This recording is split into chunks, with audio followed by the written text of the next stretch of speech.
the 26th of January, 1788, 11 ships sailed quietly into this magnificent harbour, carrying 1,480 people to establish a penal settlement.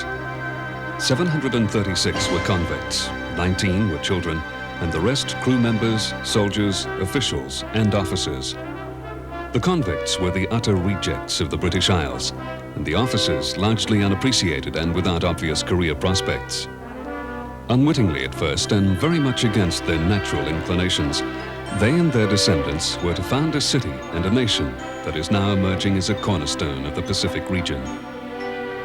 Isolated at the end of a most uncertain 6-month sea voyage from the established civilizations of the Northern Hemisphere, the Australian settlement was to develop into a colony, encouraging free immigration within a single generation.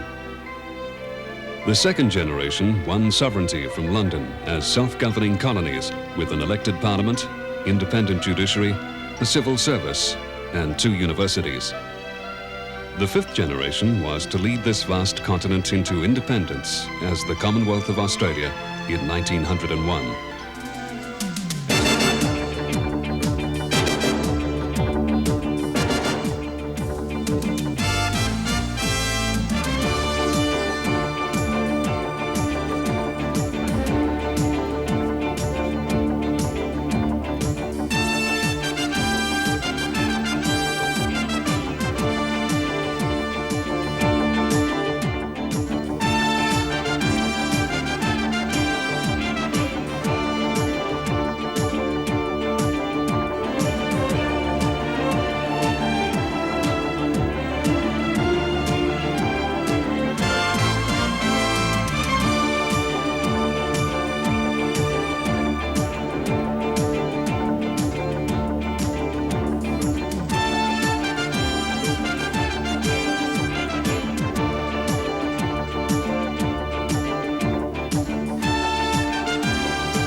From its geography to its people, the island continent of Australia is one of dramatic contrasts.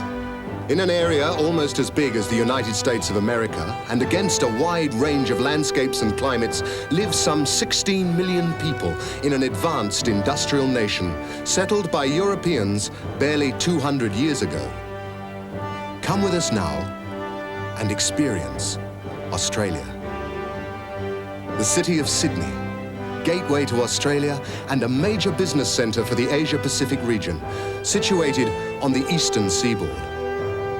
Among its many attractions are its world-famous beaches. Beaches like Wanda,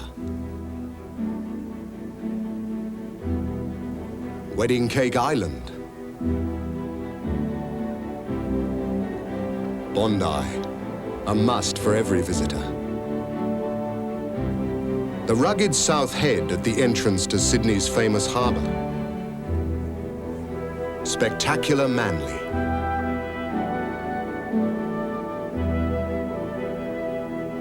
The windsurfing paradise of Long Reef. Whale Beach. And Sydney's Riviera, Palm Beach. These are just some spectacular locations within easy reach of the city's 4 million people. And as for the water sports, we'll let the picture tell the story.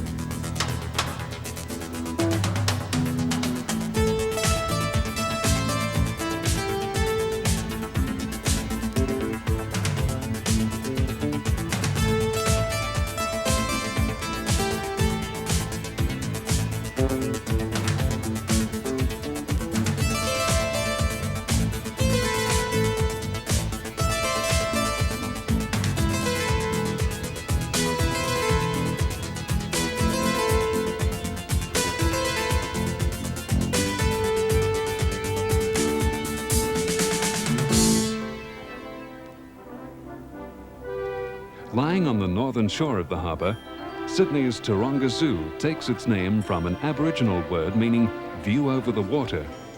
The zoo is home to over 3,000 mammals, birds, reptiles and fish. The animals on display are scattered through 75 acres of natural bushland, and visitors can walk along paths bordered with native trees and shrubs, which offer spectacular views across the harbour. Some of the most popular features of the zoo are the Australian animals which are on display in natural surroundings. A special favourite is the koala, the model for countless millions of teddy bears. In fact, the koala is not a bear, but a marsupial, and is unique to Australia. Marsupials are mammals which are born incomplete and transferred to the mother's pouch where they finish growing. The koala is a slow-moving animal and lives on the leaves of only a few varieties of the native gum tree.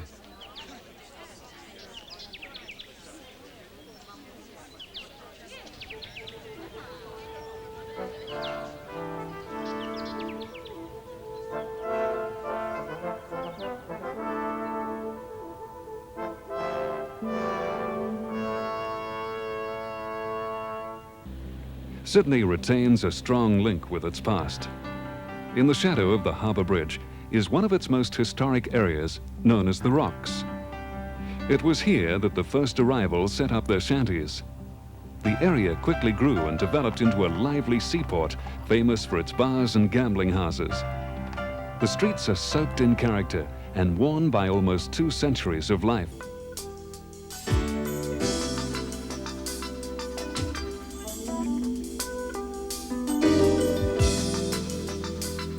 Besides a harbour, Sydney shares much in common with its sister city of San Francisco. Abundant coastal waters yield fine seafood for the restaurants of Pier 1. And like San Francisco, Sydney has a famous bridge, which some call the Coat Hanger, the largest single-span bridge in the world. It was opened in 1932. 40 years after the bridge was opened, Sydney's foreshore saw another addition, a magnificent opera house, whose sail-like roofs are today as much a symbol of Sydney as the famous Coat Hanger Bridge. Most visitors say there's really only one way to see Sydney, and that's from the harbour by launch or by ferry, by day or night.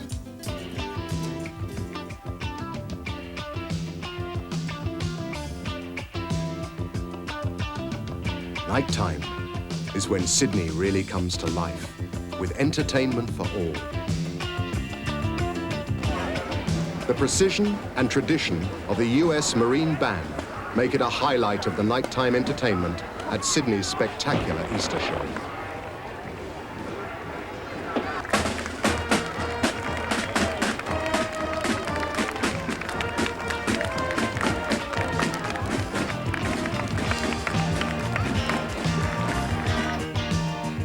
King's Cross is one name known to American servicemen of several generations as a favorite R&R location in Sydney.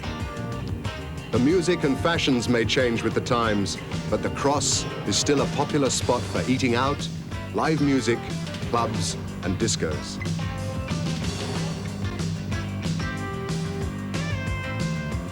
The lights on the harbour bridge beckon the visitor and Sydney-sider alike to come out and have a good time.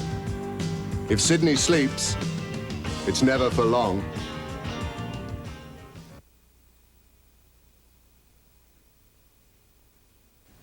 Canberra is the national capital of Australia, and although the first city in rank, was the last city of all the capitals to be built.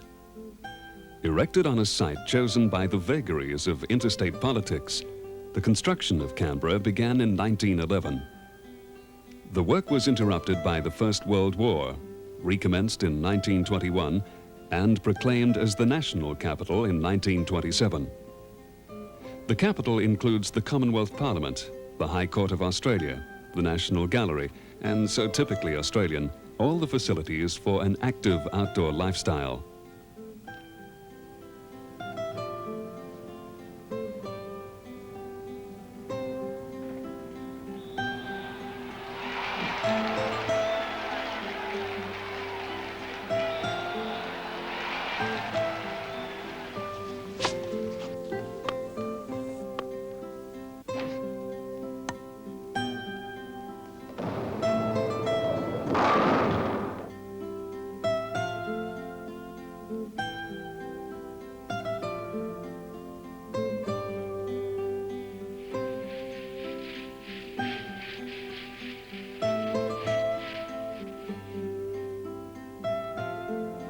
Since its inception, Canberra has been planned carefully as a city, and its population of over 250,000 people lives in orderly and imaginative settings.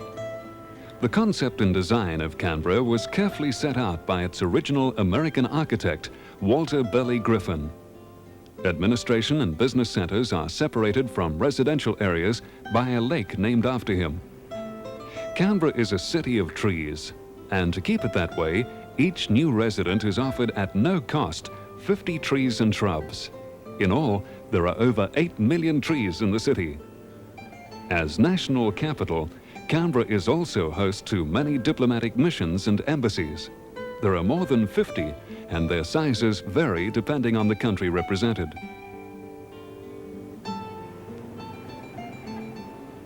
The Royal Military College was established in Canberra at Duntroon in 1911 to train officers for the regular army. Like America's West Point, the college provides colourful pageantry for the visitor on graduation day and at the Trooping of the Colours ceremony. The college has produced many famous soldiers and an army with a character which is typically Australian.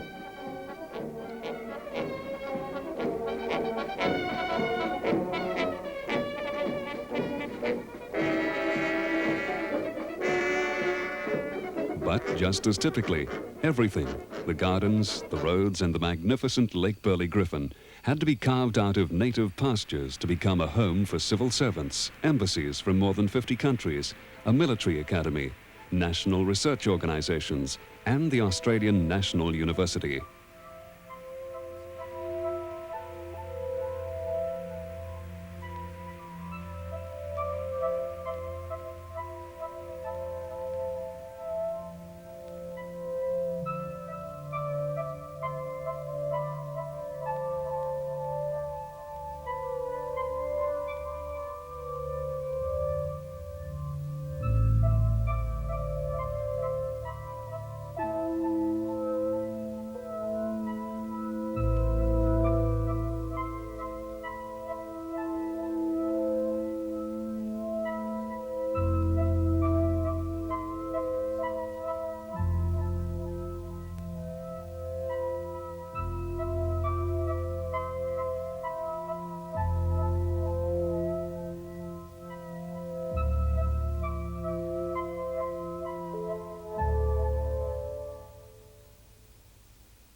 In 1835, an Englishman, John Batman, stepped ashore on what is now Melbourne and proclaimed, "This will be the place for a village."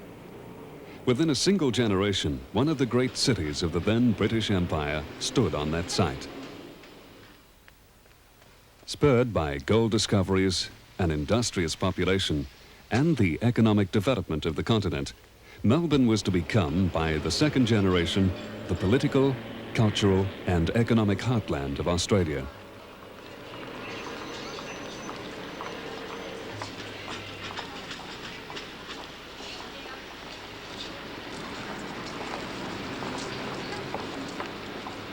Since the early post-war years, Melbourne has experienced a dramatic influx of migrants. After Athens and Salonika, it now has the third largest Greek community in the world, and many other migrant communities as well. Melbourne is in fact the home of more immigrants than any other Australian city.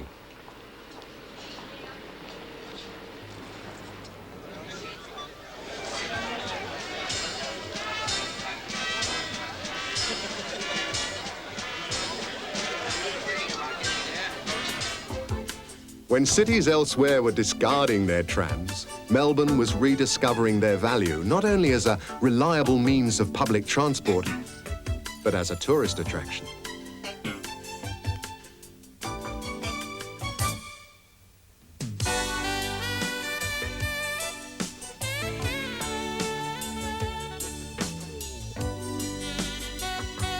As Melbourne's rumbling trams bring life and colour to the city, so its buskers bring entertainment to the people.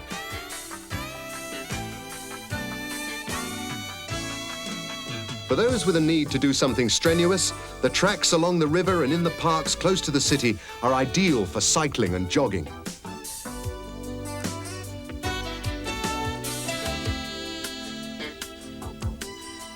For every opportunity to take off some excess pounds, Melbourne's wide variety of restaurants can help you put them back on again, whatever your choice in food.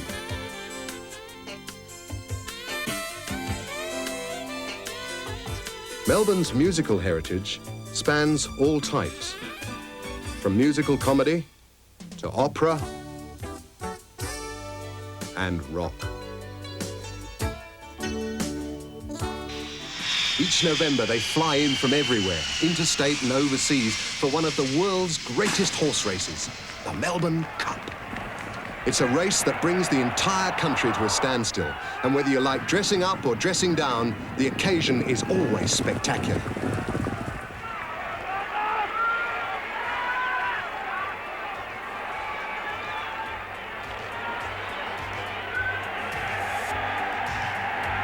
The rough and tumble life on Victoria's goldfields and a lack of respect for authority gave rise to a new code of football called Australian rules. Dominating the winter sporting interests of most Victorians, the spectator appeal of this fast, hard-kicking game is not to be missed, even if the rules do need some understanding.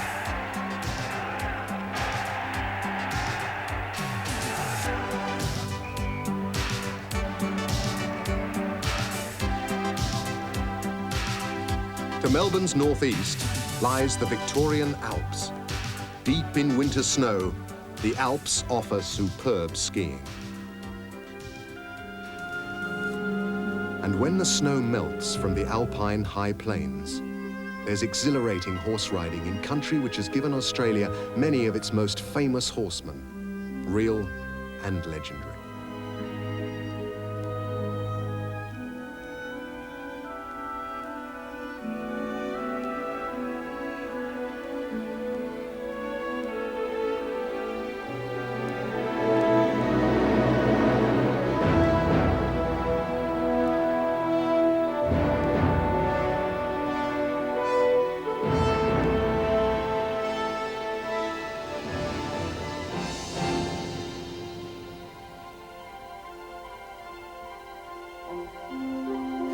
In the foothills to the east of Melbourne, you can relive the era of steam with a ride on Puffing Billy. The Murray River, Australia's longest waterway, forms part of Victoria's northern boundary. In bygone days, much like their counterparts on the Mississippi, riverboats brought in supplies to isolated rural communities and took farm produce back to the coastal cities.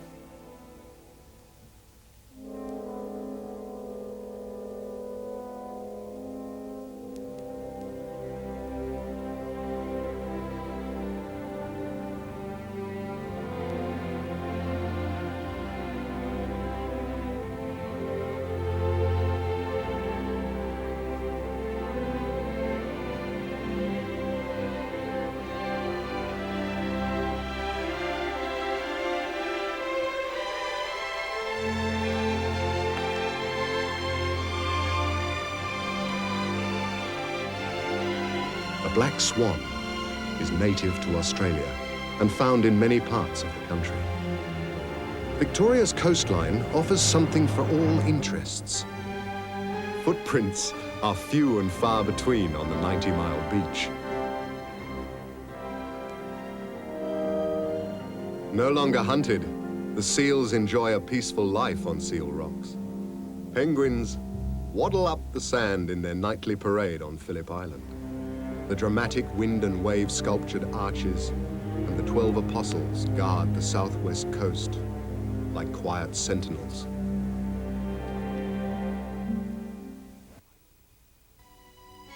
The island of Tasmania is the smallest of the Australian states, and many people would say it's the prettiest. It's certainly the most diverse in scenery it offers the visitor. From misty and often snow-covered highlands to even its man-made lakes, which are the source of its hydroelectric power, and the isolated, often untamed rivers of its remote south. Much of the island is rugged and mountainous, dominated by a central plateau. South and west of here, thick forest and vegetation still present a barrier to all but the most hardy and adventurous.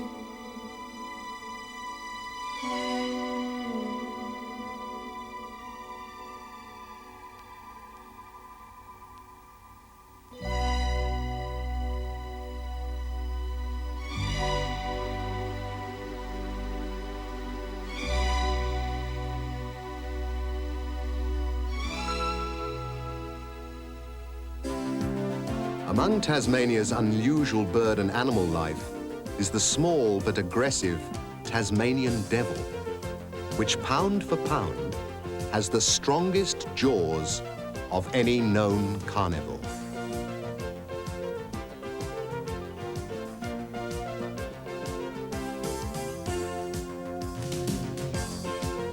Long known as the Apple Isle for the quality of the fruit it grows, Tasmania is concentrating more today on its assets as a tourist resort than on planting apple trees. This gunpowder mill in the northern city of Launceston is a case in point, faithfully recreating the early city and the manufacture of the essential commodity gunpowder. The mill allows visitors to sail their way into history.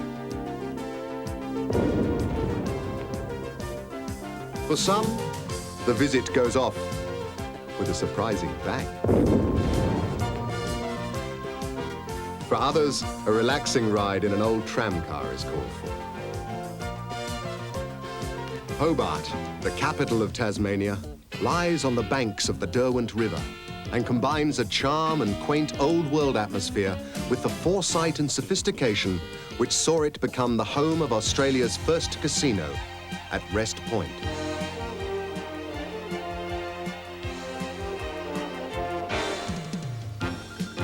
Gambling and floor shows are first class. And when the roulette tables lose their attraction for the wary gambler, the waters of the Derwent provide magnificent sailing. Off the rugged Tasmanian coastline, those more adventurous can chase the tuna and other fish which inhabit these cool waters in the roaring 40s.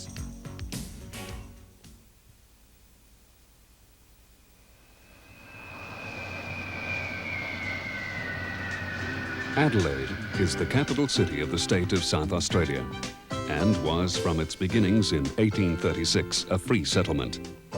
It's the only state capital in Australia to be named after a woman, the consort of King William IV of England.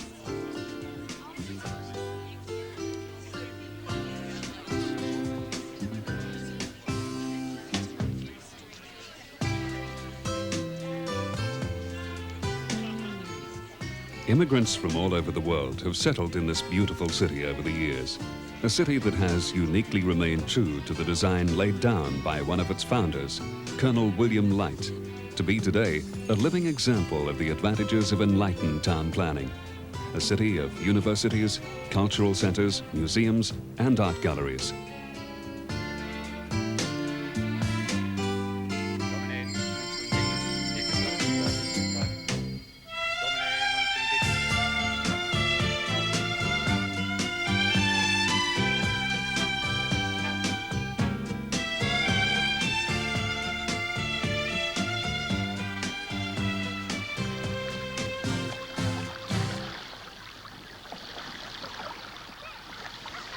Barossa Valley, in rural South Australia, is the centre and showpiece of the Australian wine industry. It was founded by German Lutherans in 1838, who were fleeing religious persecution in Europe. Here, they established not only a thriving industry, but a valley community that's been described as the Little Rhineland.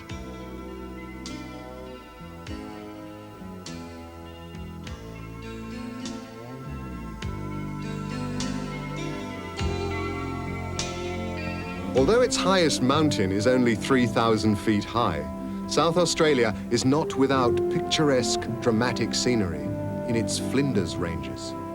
Rising from the harsh and featureless land to the north of Adelaide, the granite peaks and ridges of the Flinders offer a wealth of natural attractions.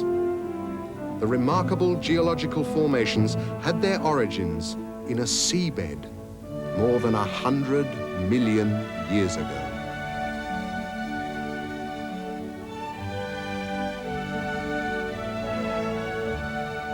Bushwalking gets visitors close to nature. There are ample facilities available for camping out in the Flinders Ranges.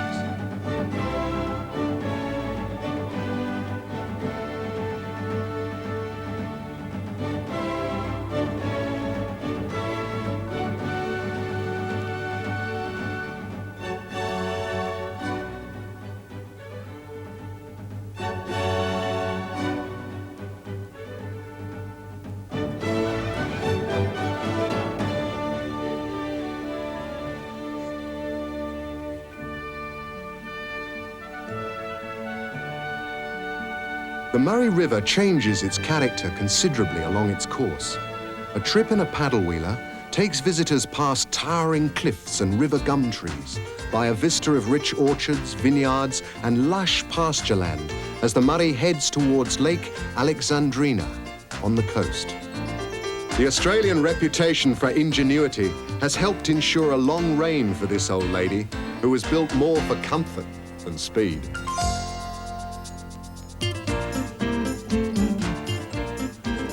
But there's plenty of opportunity for speed behind a ski boat as the Murray opens up towards the coast.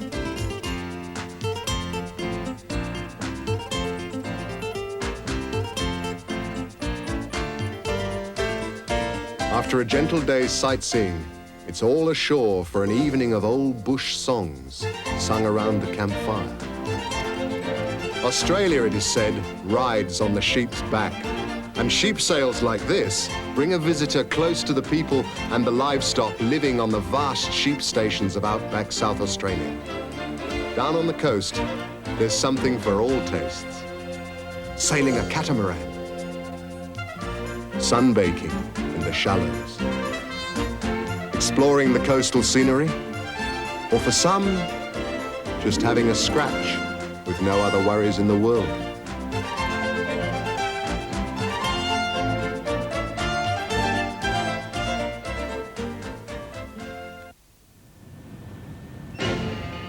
Perth has been described as the most isolated capital city in the Western world. Founded in 1829 in response to London's fears of possible French designs on the western coast of the Australian continent, its early development was slow. Not only was the settlement just so far from Great Britain, it was also 3,000 miles from the settlements on the east coast. Perth and Western Australia's chance came in the 1890s, when gold was discovered. The population of Perth almost quadrupled in as many years, and the state of Western Australia has not looked back. In the years since, Perth and Western Australia have produced Prime Ministers of Australia, national and international business leaders, poets, painters, and sportsmen. The mining developments in the northwest, which includes the largest iron ore deposit in the world, has placed the state in the forefront of current economic developments. A status that was highlighted by the Perth Yacht Club challenging for and winning the coveted America's Cup.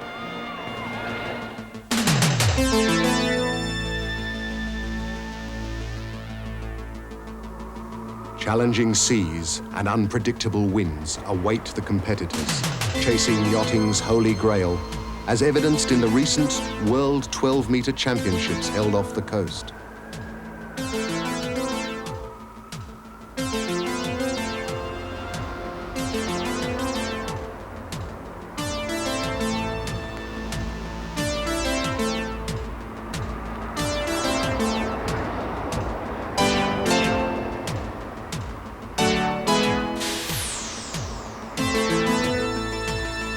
irregular, late afternoon wind, known as the Fremantle Doctor, puts all crews to the test, with sometimes calamitous results. Dismasting like this is rarely seen in the gentler waters of Newport, Rhode Island.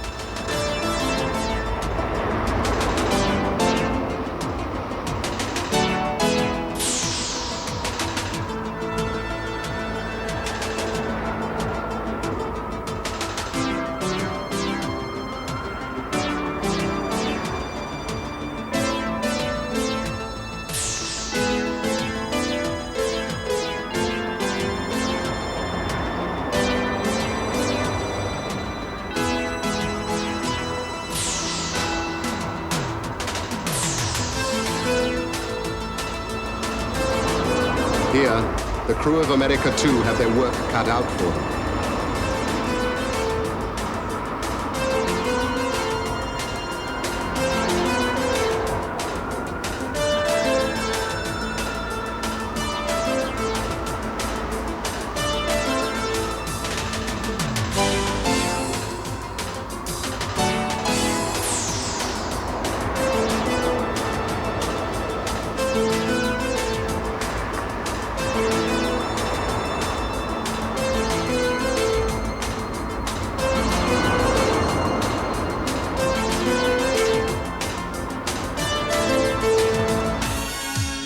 While new marinas house the boats, Perth boasts a selection of world-class hotels to house the people.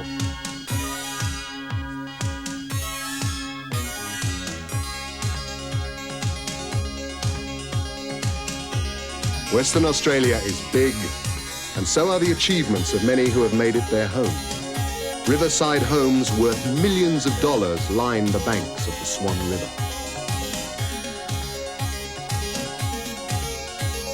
With the coolest daily temperatures in the winter averaging 57 degrees, you can take dining out, literally, in this cosmopolitan city. For those who don't really want to be captains courageous, the great climate encourages sports other than sailing. There's horse racing, Aussie rules football, cricket, harness racing. Night spots and restaurants abound in Perth, and there's no trouble finding a wide variety of food for every taste and every pocket.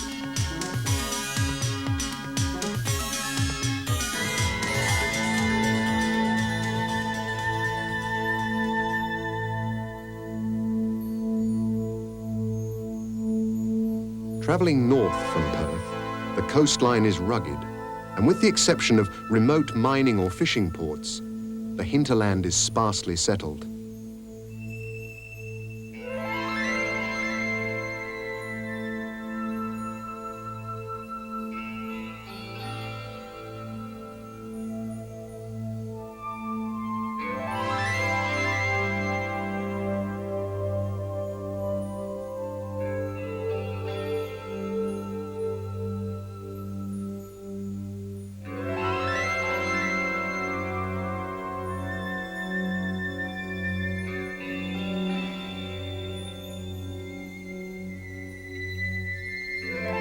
You are one of a privileged few to see some of the very remote but magnificent waterfalls, brilliantly coloured gorges, and other natural highlights of the far northwest.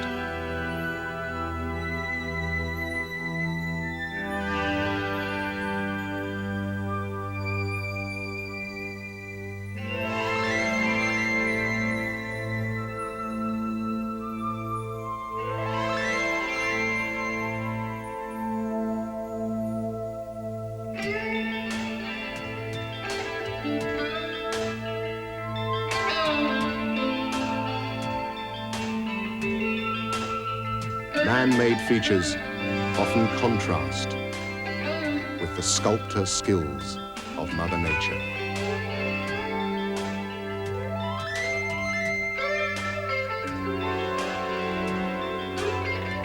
So, as one completes a whirlwind tour of this huge state, the dry interior that is much of Western Australia once more gives way to the many shades of green in the monster kauri forests of the southwest.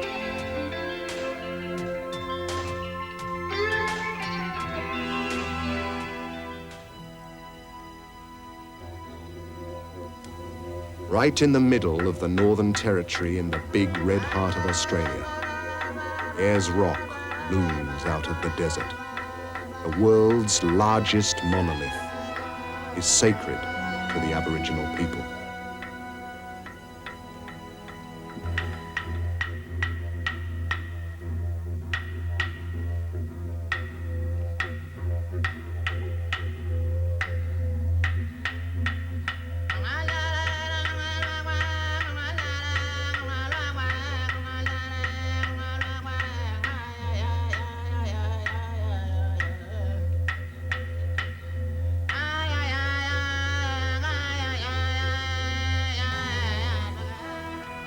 Hot and dry though this country is, it supports an amazing variety of wildlife, like the kangaroo and the goanna.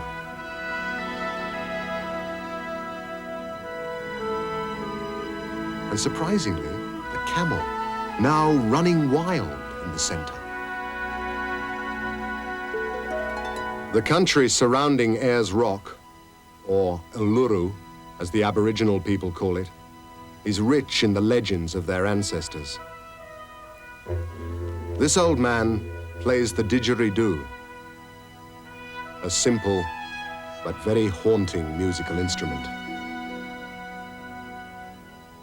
The dingo, or Australian native dog, and very at home in this part of the world. Modern jet aircraft have put the Red Centre within easy reach of both East and West Coast. Visitors will find the accommodation first class. The novel but functional architecture of the Yalara Resort capturing the feel of tents in the desert.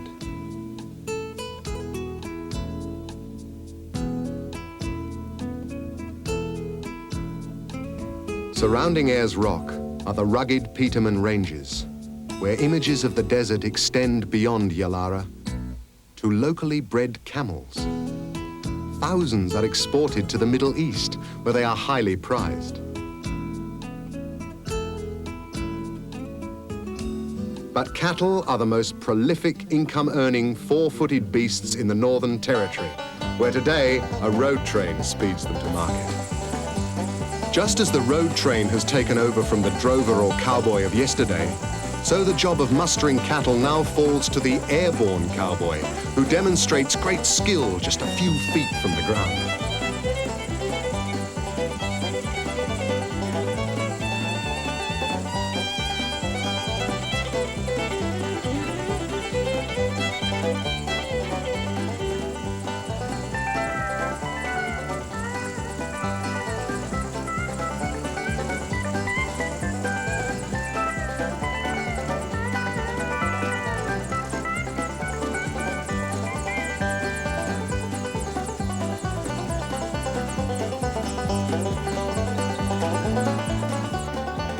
Alice Springs is virtually at the geographic centre of Australia, a town made famous in the novel A Town Like Alice.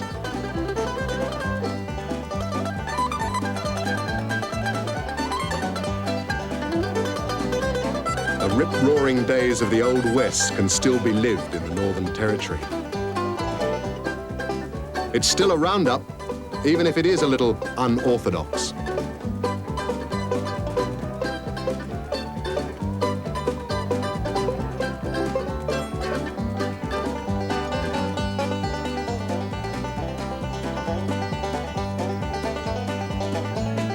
Where there's a mob of wild horses, a rodeo can't be too far away. Australian rough riders are continually ranked among the world's best in this tough and exciting sport.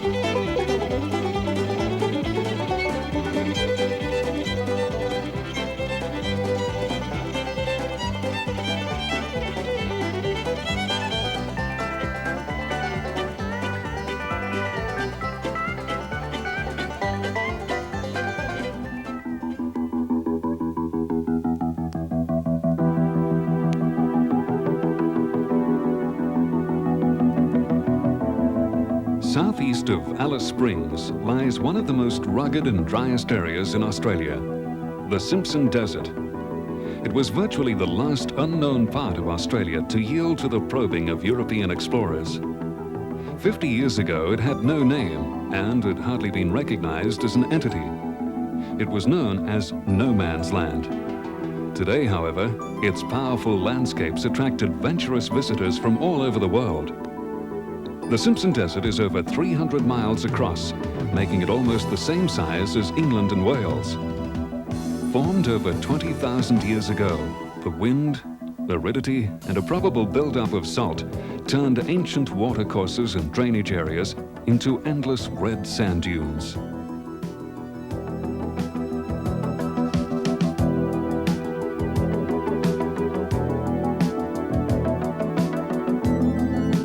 Despite temperatures which climb to over 120 degrees during the day, abundant plant and animal species have adapted to survive in the desert lands. Rainfall is extremely fickle, and sometimes many years pass without any falling. When it comes, the desert changes dramatically, and the red sands are covered by a carpet of green, patterned with countless flowers.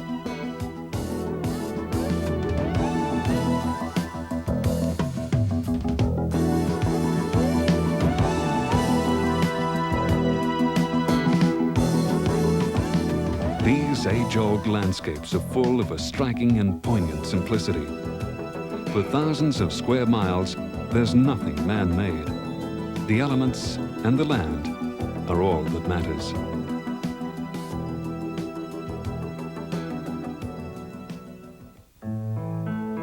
To the south of the Simpson Desert lies one of the largest salt lakes in the world, Lake Eyre. This ancient inland sea is more than 140 miles long and 50 miles wide. Usually a barren and dry wasteland, it's filled with water only a few times this century. In a year from now, the water will have evaporated, turning it back into a desert sea. When it's dry, almost nothing lives on the lake except microorganisms and a few tiny animals. When it's filled, it becomes Australia's largest lake and an ideal nesting ground for a whole variety of migrating birds.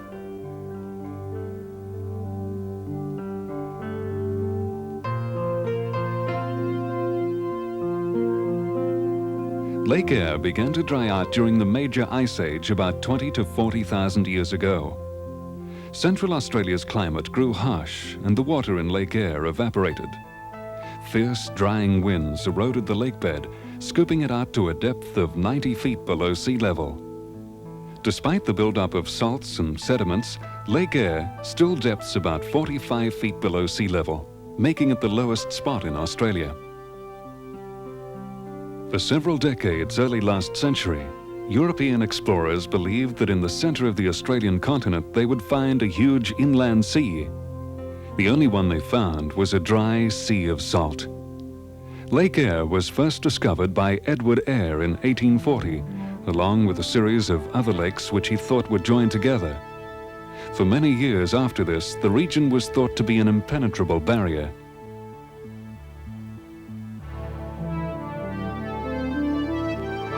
If, as is likely, there is no more rain for the next few years, Lake Eyre will revert to the giant salt flat which provided Donald Campbell with an ideal venue for his world land speed record. In 1964, he broke the record when he took his Bluebird to 432 miles an hour across the lake bed.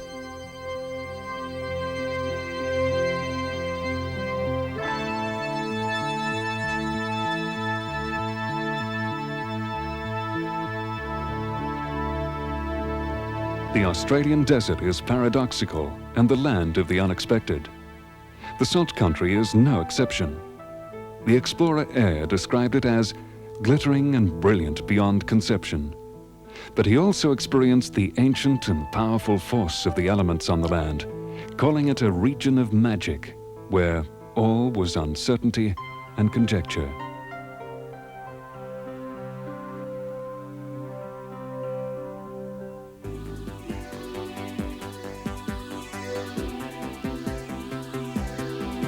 They drink a lot of beer in tropical Darwin. which is probably why they invented the beer can regatta.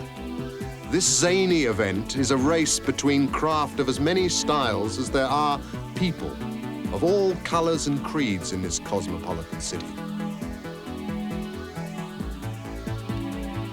Almost totally rebuilt after being devastated by Cyclone Tracy in 1974, Darwin combines a tropical climate with a relaxed lifestyle and some great nightlife in its restaurants and casinos.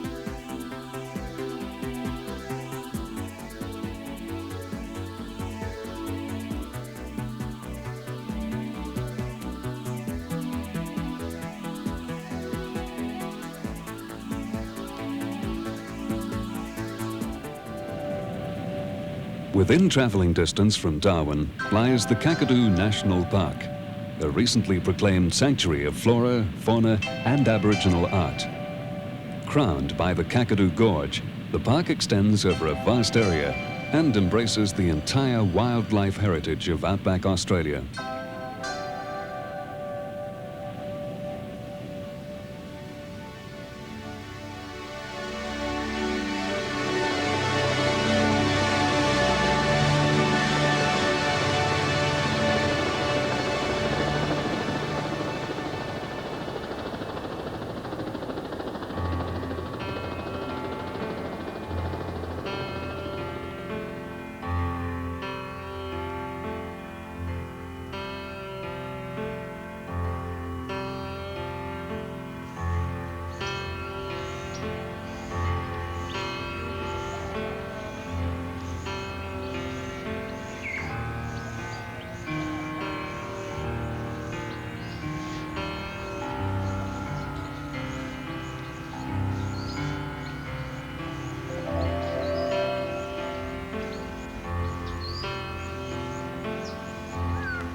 The name could easily have faded on this old hangar, but it didn't. And Qantas, founded in this outback Queensland town of Longreach, went on to become Australia's international airline. While Qantas grew in size, Birdsville, its hotel and its racetrack in outback Queensland have grown in reputation. One of the world's most remote settlements, Birdsville boasts the latest in 20th century technology. The remote area television service keeps outback Queenslanders in touch with the rest of the world.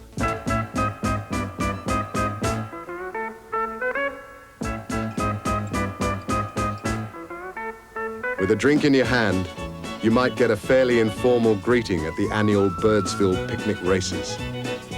A certain formality is required in one's attire, but other than that, the Birdsville races are like any other race meeting.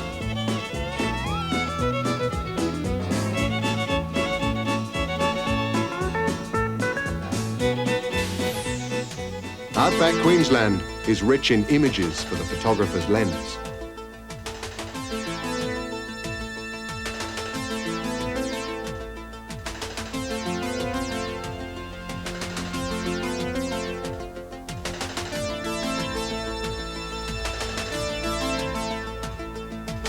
The flying doctor provides medical services to the distant sheep and cattle stations.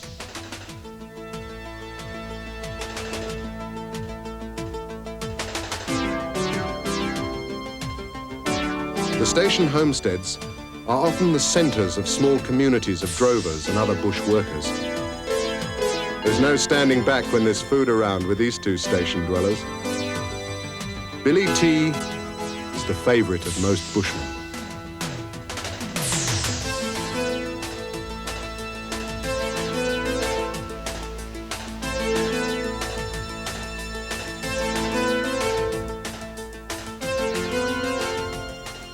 This is where opals are mined, and the work is hot and hard.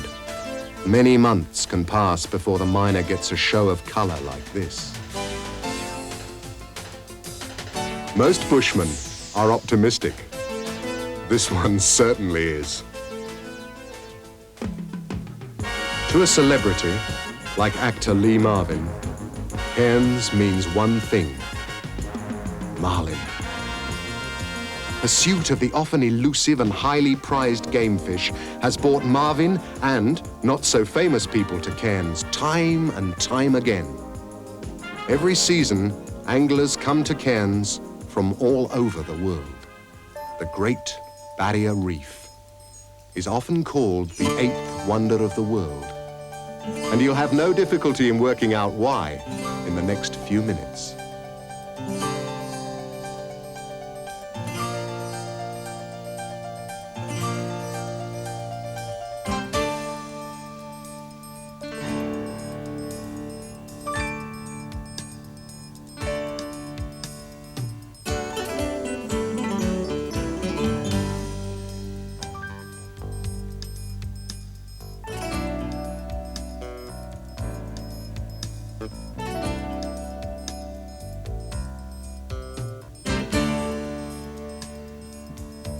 The reef is the world's largest marine park, with more than 1,500 species of fish and other marine life.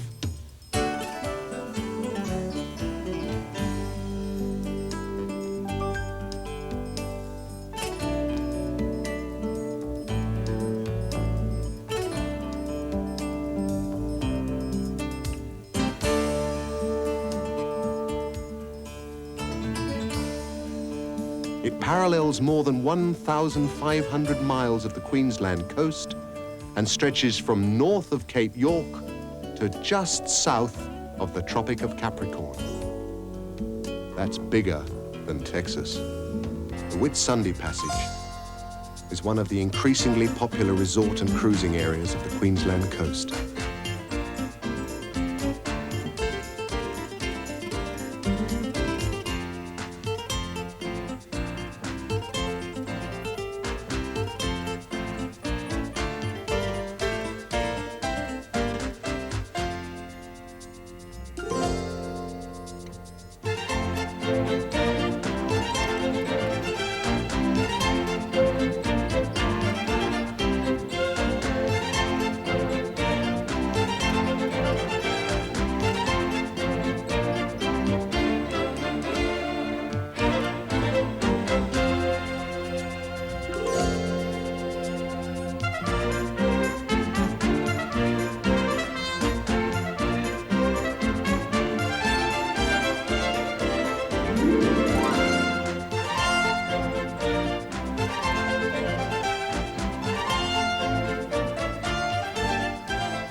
The calm, sheltered Whitsunday Passage is a favourite with sailors chartering vessels from organisations like Hamilton Island Charters.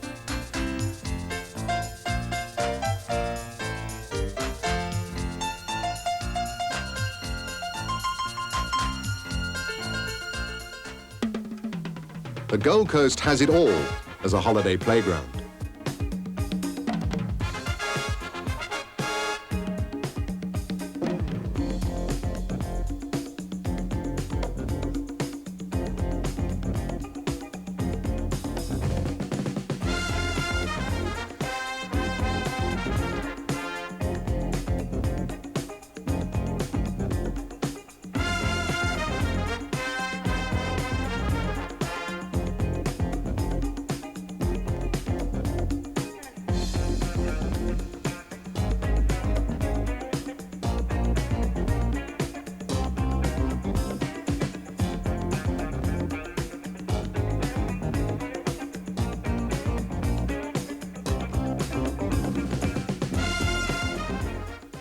From convict settlement to isolated colonial outpost, to independent but still isolated nationhood, to being a cornerstone of the soon-to-be dominant Pacific region in just 2 centuries. Australia is a living testament to the possibilities of human endeavour. For no matter how disadvantaged a civilization is by distance, climate, or in the previous mistreatment of those that would come in convict chains and barely adequate ships, a determination will establish an Australia. This Australia, the beautiful.